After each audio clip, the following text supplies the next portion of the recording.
With his grandson on board, Serge Valancourt still finds reason to smile. He's lived a life of ups and downs, but at each turn, he chooses only to see the positive.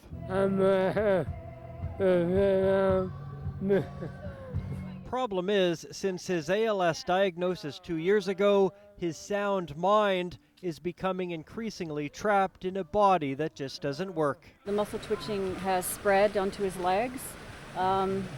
There's muscle wastage in his body, his shoulders, there's no muscle there anymore. His speech is definitely impaired now compared to what it was. He's barely able to use his hands anymore. Amyotrophic lateral sclerosis is a rapidly progressive neuromuscular disease.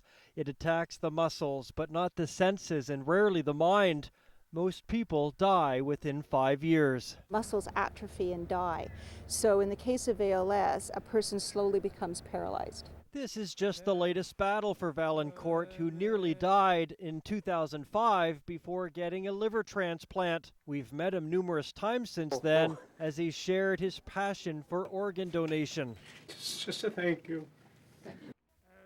Bill Turner was just diagnosed in March. After meeting Serge and seeing some other people who were very, very strong and determined, they're my inspiration. And I'm going to go ahead and I'm going to fight this thing. It'll beat me, but I'm going to fight it, and it's not going to knock me down. Following his diagnosis, Valancourt had to move into a single-story home for mobility reasons, but paying thousands of dollars for the property transfer tax angered him, and he's been fighting the government on that ever since, saying it's an unfair tax for people with disabilities. But the only response he's received is that it would be a drain on the public purse.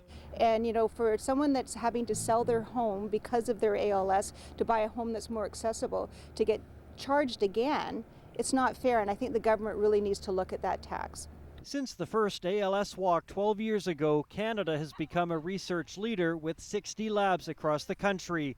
This walk has raised over $30,000, $6,500 of it by Serge Valancourt.